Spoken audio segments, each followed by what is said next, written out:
Hi, നമ്മളിപ്പോൾ വയനാട് കൽപ്പറ്റ കാക്കവയലിലാണ് കേട്ടുള്ളത്. വയനാട് എപ്പോഴും മാധ്യമങ്ങളിൽ നിറഞ്ഞു നിൽക്കുന്നുണ്ട്. നമ്മളും പറയാറുണ്ട് നമ്മൾക്കും ഇവിടെ ഒരുപാട് പ്രോജക്റ്റുകൾ ഉണ്ടെന്ന്. ഒരുപാടില്ല, 2 പ്രോജക്റ്റ്. പക്ഷെ ഞങ്ങൾക്ക് 2 പ്രോജക്റ്റ് എന്ന് പറഞ്ഞാൽ ഒരുപാട് പ്രോജക്റ്റ് ഉള്ള പോലെ തന്നെയാണ്. കാരണം ഞങ്ങൾ ഈ ഒരു പ്രോജക്റ്റ് 4000 സ്ക്വയർ ഫീറ്റിൻ്റെ വീടാട്ടോ. ഒന്നിങ്ങനെ വൈഡായിട്ട് കാണിച്ചു കൊടുക്കുമ്പോൾ ഇതിപ്പോൾ ഓരോ പ്രാവശ്യം വരുമ്പോഴും വീടിൻ്റെ വലിപ്പം അല്ലേ ആ സമയത്ത് കറക്റ്റായിട്ട് മനസ്സിലാവും. ഈ വയനാടിനെ പറ്റി പറയുകയാണെന്നുണ്ടെങ്കിൽ നമ്മളിപ്പോൾ വയനാട്ടിൽ ചെയ്യണ വീട് അറിയാലോ നിങ്ങൾക്ക്. വയനാടിൻ്റെ ഇപ്പോഴത്തെ ഈ സാഹചര്യത്തിൽ ഈ മഴയൊക്കെ വരുന്ന സമയത്ത് ഇപ്പോൾ പ്രളയം ഇല്ലാണ്ട് തന്നെ ഇപ്പോൾ ഏറ്റവും അവസാനം ഉണ്ടായ ഇത് പറഞ്ഞിട്ടുണ്ടെന്നുണ്ടെങ്കിൽ നമ്മളെ ടണലില്ലേ, ടണൽ അതായത് വലിയൊരു പ്രൊജക്റ്റാണ്. കേരള ഗവൺമെൻറ് വലിയൊരു പ്രൊജക്റ്റ്, അതായത് ഒരു ടണൽ ഉണ്ടാക്കുകയാണ് ചുരം ഒഴിവാക്കാൻ വേണ്ടിയിട്ട്. ഇപ്പോൾ ഇത് എന്ന് പറഞ്ഞ ഒരു 4000 സ്ക്വയർ ഫീറ്റ് വീട് ഞങ്ങളെപ്പോലത്തെ ഒരു ചെറിയൊരു കൺസ്ട്രക്ഷൻ കമ്പനിയാണ് ചെയ്യണത്. വെറും 4000 സ്ക്വയർ ഫീറ്റുള്ള ഒരു വീടാണ് ഈ ചെയ്യണത്. നമ്മൾ ഒന്നുകൂടി ഞാൻ കാണിച്ചു തരാം. ഈ 4000 സ്ക്വയർ ഫീറ്റ് ചെയ്യാനായിട്ട് ഈ വീടിൻ്റെ ഹൈറ്റ് വരുന്നത് 11 അടിയാണ് കേട്ടോ. അപ്പോൾ നിങ്ങൾക്കിപ്പോൾ ബാക്കിൽ കാണുന്നില്ലേ ആ റീറ്റേണിങ് വാള്, അതിപ്പോൾ 12 അടി ഹൈറ്റിൽ ഇവിടെ മണ്ണ്, അതായത് സ്ലോപ്പായിട്ട് കിടക്കുന്ന സ്ഥലമായിരുന്നു. അപ്പോൾ ആ മണ്ണ് ഇങ്ങനെ ചെത്തിയെടുത്തതിന് ശേഷമാണ് ഈ ഒരു വീടിൻ്റെ വർക്ക് ഇവിടെ നടക്കുന്നത്. സ്വാഭാവികമായിട്ടും എല്ലാ ആൾക്കാർക്കും അറിയാം, അതായത് ഇവിടുന്ന് ഇപ്പോൾ ഒരു 12 അടി മണ്ണ് കളച്ചെടുത്ത് കഴിഞ്ഞിട്ടുണ്ടെന്നുണ്ടെങ്കിൽ ആ സൈഡത്തെ മണ്ണിന് ബലം ഉണ്ടായിരിക്കില്ല. തൊട്ട് മുകളിൽ വീട് നിൽക്കുന്നുണ്ട് ഇല്ലേ, തൊട്ട് മുകളിൽ വീടുണ്ട്. അപ്പം നമ്മൾ ആദ്യം ചെയ്യേണ്ട കാര്യം എന്താ വെച്ചിട്ടുണ്ടെന്നുണ്ടെങ്കിൽ നമ്മളെ പ്രോപ്പർട്ടി അല്ലെങ്കിൽ നമ്മളെ സ്ഥലത്തിനെ പ്രൊട്ടക്ഷൻ ചെയ്യുക എന്നുള്ളതാണ്. ഇപ്പോൾ ഈ ഭിത്തി നിങ്ങൾ കണ്ടിട്ടുണ്ടാവും, ഇത് നമ്മളെ കോൺക്രീറ്റിൻ്റെ ഭിത്തിയാണ്. അപ്പോൾ ഈ മതിലും അതേപോലെ തന്നെ റീറ്റേണിങ് വാള്, അതിൻ്റെ വീഡിയോ വേണമെങ്കിൽ ഞാൻ ആദ്യം അറ്റാച്ച് ചെയ്യാം. നമ്മൾ ഫസ്റ്റ് സൈറ്റിൽ വന്ന സമയത്ത് എങ്ങനെയാണ് ഈ പ്ലോട്ട് ഉണ്ടായിരുന്നത് എന്നുള്ളതും. അതിനുശേഷം ഇവിടെ മുതൽ ഇതിൻ്റെ ബാക്ക് സൈഡ്, അതായത് അത്യാവശ്യം ഒരു വലിയ ലെങ്ത്ത് വരുന്ന ഒരു ഏരിയയാണ്. അപ്പോൾ ബാക്കിലെ സൈഡിൽ തീരെ സ്പേസ് ഇല്ല. അപ്പോൾ എന്തായി കഴിഞ്ഞാലും നമ്മൾ ഇത്രയും വലിയൊരു വീട് വെക്കണ സമയത്ത് അവിടെ അങ്ങനെ നല്ല കോൺക്രീറ്റിലൊരു പ്രൊട്ടക്ഷൻ വാള് കൊടുത്തേ മതിയാവുള്ളൂ. തുരങ്കം ഉണ്ടാക്കാൻ പോയപ്പോഴും തന്നെ സംഭവിച്ചത്, തുരങ്കം ഉണ്ടാക്കിയപ്പോൾ എന്താ ഉണ്ടായത്, ഇത് സത്യം പറഞ്ഞാൽ മണ്ണാണ് തുരങ്കം ഉണ്ടാക്കണത്. അതും പുതിയ ടെക്നോളജി പ്രകാരം എന്നല്ല തുരങ്കം ഉണ്ടാക്കണത്. ഇപ്പോഴും കൊങ്കൺ റെയിൽവേ ഉണ്ടാക്കിയിരുന്ന അതേ ടെക്നോളജിയിൽ, അതായത് പാറ ബ്ലാസ്റ്റ് ചെയ്ത്, അതായത് പൊട്ടിച്ചിട്ടാണ് തുരങ്കം ഉണ്ടാക്കണത്. ബ്ലാസ്റ്റ് ചെയ്യുമ്പോഴുള്ള പ്രശ്നം എന്താ വെച്ചിട്ടുണ്ടെന്നുണ്ടെങ്കിൽ, ഇപ്പോൾ പാറയുടെ മുകളിൽ ഇത് ബ്ലാസ്റ്റ് ചെയ്യുമ്പോൾ നിങ്ങൾക്ക് തന്നെ അറിയാലോ, സാധാരണ ഒരാൾ കിണർ ബ്ലാസ്റ്റ് ചെയ്യാൻ പോണ സമയത്ത് തന്നെ പറയും എൻ്റെ വീട് ധരിക്കും അറിയില്ലേ. ചില ആൾക്കാരോട് ഒരു പ്ലംബിങ്ങിൻ്റെ ഇത് ഇവിടെ ഒരു പൈപ്പ് കട്ട് ചെയ്യണം, ഹിൽട്ടിയിൽ അടിക്കണം എന്ന് പറഞ്ഞു കഴിഞ്ഞാൽ വീടിൻ്റെ ഉടമസ്ഥ സമ്മതിക്കൂല. അയാൾ പറയും എൻ്റെ വീട് ധരിക്കുന്നത്.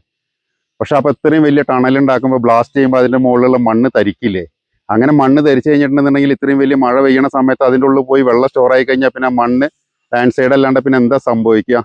ഞാൻ പറഞ്ഞു വന്നത് ഇത്രയേ ഉള്ളൂ. ഇത്രയും ചെറിയൊരു വീട് വെക്കണം, നമ്മൾക്ക് ഇങ്ങനെ ഒരു റിട്ടേൺ വാൾ കൊടുത്തിട്ട് ആ മണ്ണിനെ പ്രൊട്ടക്ഷൻ ചെയ്യാൻ അറിയാമെന്നുണ്ടെന്നുണ്ടെങ്കിൽ ഇത്രയും വലിയ ടണൽ ചെയ്യുന്ന ആൾക്കാർക്ക് ഇതിൻ്റെ ബുദ്ധിയില്ലായിട്ടൊന്നുമല്ല. മെയിൻ പ്രശ്നം എന്താ വെച്ചിട്ടുണ്ടെങ്കിൽ ബഡ്ജറ്റിൽ ഒരുപാട് വ്യത്യാസം വരും. ഇപ്പോൾ നിങ്ങൾക്ക് തന്നെ അറിയാലോ, ഇപ്പോൾ ഈ ഒരു ക്ലയൻറ്റ് ഈ വീട് വെക്കണതിൻ്റെ ഒരു ചെറിയൊരു കോസ്റ്റ് ചിലവാക്കിയിട്ടാണ് അത്രയും വലിയ റീറ്റേണിംഗ് വാൾ അവിടെ ചെയ്തിരിക്കുന്നത്. അത് പ്രൊട്ടക്ഷനാണ്, കാരണം അയാളെ വീടിന് വേണ്ടിയിട്ട്. അപ്പോൾ അങ്ങനെ ഒരു ടണൽ ചെയ്യണ സമയത്ത് ആദ്യം ഇത് രീതിയിൽ എന്തെങ്കിലും ചെയ്യേണ്ടായിരുന്നു. അതും കൂടാണ്ട് അതായത് ഇപ്പോൾ ഡ്രിൽ ബിറ്റ് പോലത്തെ ബിറ്റ് വരുന്നുണ്ട് ടണൽ ചെയ്യാനായിട്ട്. അതിനൊക്കെ എക്സ്പെൻസ് കൂടുതലാണ്. അതുകൊണ്ടാണ് ഇപ്പോൾ ഉണ്ടായ അങ്ങനത്തെ ഒരു ദുരന്തം അവിടെ ഉണ്ടാവാനുള്ള കാരണം. പിന്നെ മാധ്യമങ്ങളിൽ ഇവർ രാവിലെ തൊട്ട് വൈകുന്നേരം വരെ മൊട്ട അരുണും ഇവരൊക്കെ ചർച്ച ചെയ്തിട്ട് അതിനെ പല രീതിയിലാക്കി മാറ്റാൻ ശ്രമിക്കുന്നുണ്ട്. അത് അങ്ങനെയല്ല ശരിക്കും. ഇപ്പം ഈ ഒരു വീടിനും ഈ ഒരു പ്രൊട്ടക്ഷൻ വാൾ ഇവിടെ കൊടുത്തിട്ടില്ല വിചാരിച്ചോളൂ, അടുത്ത കൊല്ലം മഴ ചെയ്യണ സമയത്ത് ആ മുകളിലത്തെ വീട് താഴെ ഇരിക്കും. മനസ്സിലായില്ലേ? അപ്പം ആദ്യം ചെയ്യേണ്ടത് ആദ്യം ചെയ്യണം. ചെയ്യാണ്ടിരുന്നതിന് ശേഷം പിന്നെ നമ്മൾ ഇങ്ങനത്തെ എന്തെങ്കിലുമൊക്കെ സംഭവങ്ങൾ ഉണ്ടാകുമ്പോൾ അതിനെക്കുറിച്ച് പഠിക്കാൻ അല്ലെങ്കിൽ ഇതിനെക്കുറിച്ച് അറിയാണ്ട് വെറുതെ വന്നിരുന്ന് ചർച്ച ചെയ്തിട്ട് കാര്യമില്ല. അത് ഇത്രയേ ഉള്ളൂ. ഇനി ഞങ്ങളെ കാര്യം പറയാം. ഇതിൻ്റെ വോളം ഫൂട്ടിങ്ങിൻ്റെ വീഡിയോ ഇതിൻ്റെയൊക്കെ പണ്ട് കേട്ടതാണ്. അപ്പം ഞാൻ ഇതിനെ കയറുമ്പോൾ നിങ്ങൾ വിചാരിക്കും ഇതാണ് വീടിൻ്റെ ഉള്ളിലേക്കുള്ള വഴി. ഇത് വീടിൻ്റെ ഉള്ളിലേക്കുള്ള വഴിയല്ല. ഇവിടെ ഫുള്ളായിട്ട് വെന്റിലേഷൻ വരാൻ പോണതാണ് ബെഡ്റൂമിൻ്റെ. ചുമരിൻ്റെ തിക്നെസ് ഒക്കെ കഴിഞ്ഞ പ്രാവശ്യം കാണിച്ചു കൊടുത്തല്ലമ്പോൾ 8 ഇഞ്ചിൻ്റെ ചുമരാണ് കേട്ടോ. നമ്മൾ വലിയ വീടുകൾ ചെയ്യുമ്പോൾ അതിനനുസരിച്ചിട്ട് എന്തായാലും ഇതിനകത്ത് ഉള്ളിലേക്ക് കയറിക്കോ. ഇതിപ്പോൾ നമുക്കിപ്പോൾ ഒരു വഴിയാക്കിയിട്ട് ഉപയോഗിക്കാം. അതായത് ഇതിൻ്റെ കോർണറിലത്തെ ചുമരുകളൊക്കെയാണ് നമ്മൾ 8 ഇഞ്ചും ഇതൊക്കെ ആക്കിയത്. നോർമൽ ചുമര് വന്നിരിക്കുന്നത് 5.5 ഇഞ്ച് തിക്നെസ്സാണ്. തള്ളി മറിക്കല്ല, എന്തൊരു ഫിനിഷിംഗ് ആണ്. കാണാൻ നമുക്ക് തോന്നുന്നുണ്ട്. നിങ്ങൾക്ക് വീഡിയോ കാണുമ്പോൾ തോന്നാത്തത് എന്താണെന്ന് അറിയില്ല. പിന്നെ ഏറ്റവും വലിയൊരു പ്രശ്നം നമ്മളിപ്പോൾ ഇതിൽ വീണ്ടും പരിഹരിച്ചു. ഇതാണ്, നമ്മൾ ഓരോ ദിവസം വർക്കിലും ഇങ്ങനെ അപ്ഡേഷൻ ആയിക്കൊണ്ടിരിക്കുകയാണ്.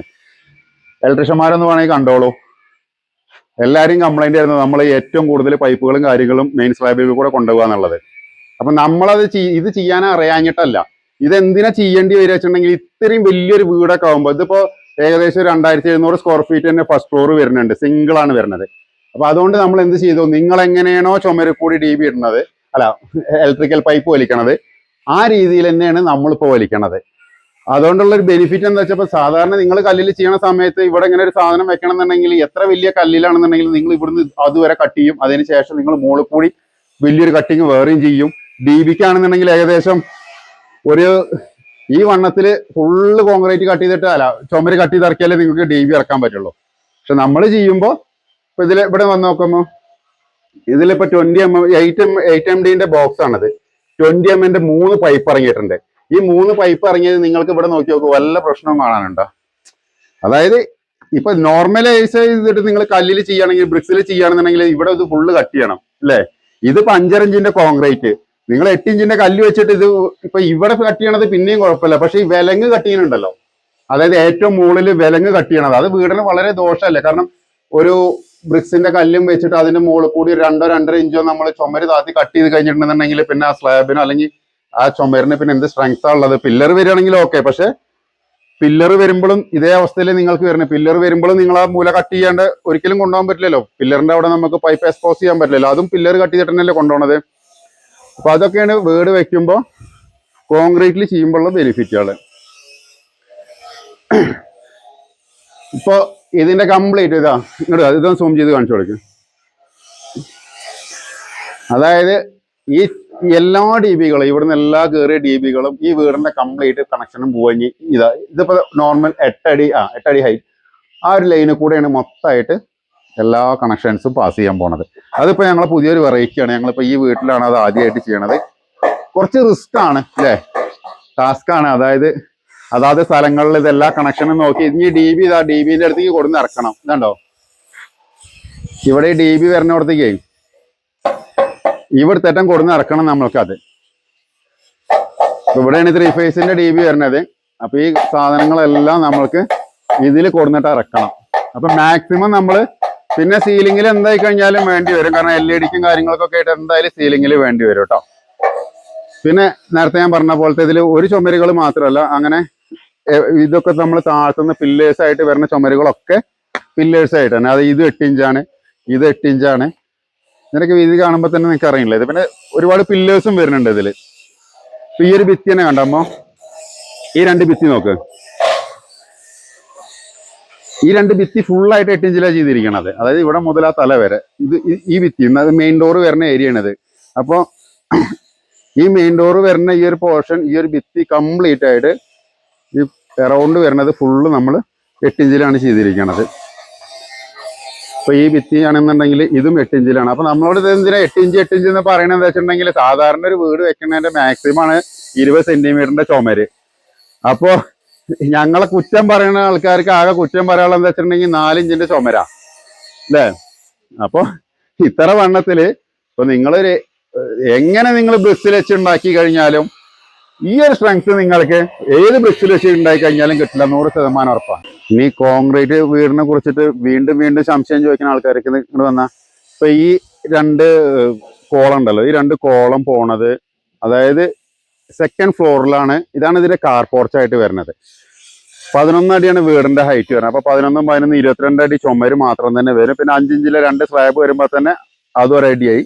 അതേപോലെ തന്നെ ഇതിലേക്ക് താഴ്ന്നിട്ടാണ് കിടക്കുക. ഏകദേശം ഒരു 25 അടിയോളം നമ്മൾ ഈ ഒരു 2 കോളം, ഈ കോളം ആ കോളം ഒറ്റതായിട്ട് പോകാനുള്ളതാണ്.